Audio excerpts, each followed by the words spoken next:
députés nationaux de la plateforme politique Front commun pour le Congo, réunis ce 30 novembre 2020 au Palais du Peuple, siège du Parlement, faisons devant l'opinion nationale et internationale la déclaration suivante. 1. Réitérons notre soutien indéfectible aux membres de notre bureau et particulièrement à l'honorable présidente Janine Mabunda Lioko Moudiaï, à qui nous adressons nos vœux de prompt rétablissement suite à l'accident de circulation dont les causes suspectes ne sont malheureusement pas encore établies.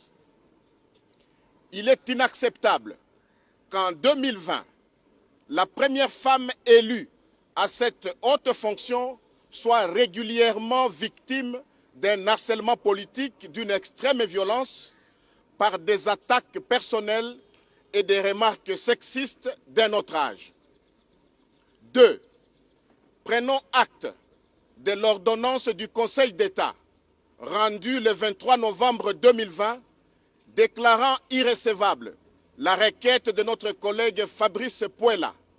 Nous saluons cette décision allant dans le sens d'une justice équitable et condamnons la propension frénétique de certains acteurs politiques à recourir aux juges dans des domaines institutionnels et politiques qui ne les concernent pas en vertu des principes sacro-saints de séparation et indépendance des pouvoirs.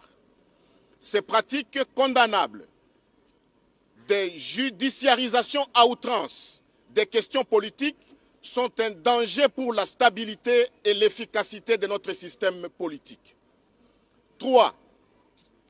Condamnons les manœuvres de bas étage vouées à l'échec de certains acteurs politiques bien identifiés pour tenter de changer de majorité parlementaire usant des corruptions et des procédés fallacieux condamnables par nos lois récemment évoquées en plénière de notre institution.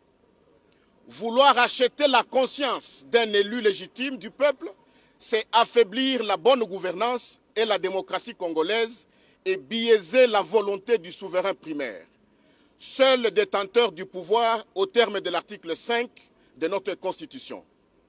Avec toutes les preuves de corruption qu'il détient, le Front commun pour le Congo se réserve le droit d'ester en justice contre le corrupteur et le corrompu. 4. La majorité parlementaire est bien identifiée pour une législature conformément à l'article 26 de notre règlement intérieur, déclaré comme conforme à la Constitution par la Cour constitutionnelle. Elle est physiquement présente par le biais des signatures des 305 députés présents à Kinshasa, reprise en annexe de cette déclaration, et le sera chaque fois que de besoin, comme pour les différents votes au sein de la plénière. Affirmons qu'au vu du fonctionnement de notre système politique, la majorité parlementaire identifiée pour le Front commun pour le Congo assumera ses responsabilités et rien ne se fera légalement contre elle et sans elle. 6.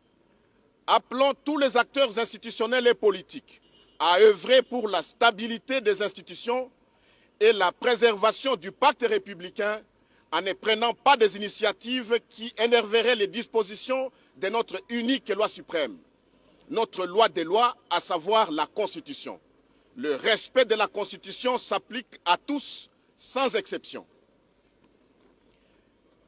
Saluons l'organisation prochaine par notre institution de la 48e Assemblée plénière virtuelle du Front parlementaire SADC par notre pays, le 4 et le 5 décembre 2020 prochain.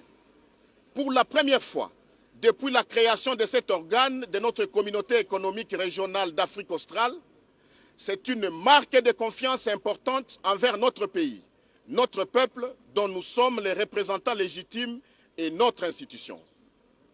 Lançons un message d'encouragement à nos forces armées et de sécurité qui, jour et nuit, ne cessent de lutter pour notre intégrité territoriale et la protection de nos compatriotes et de leurs biens.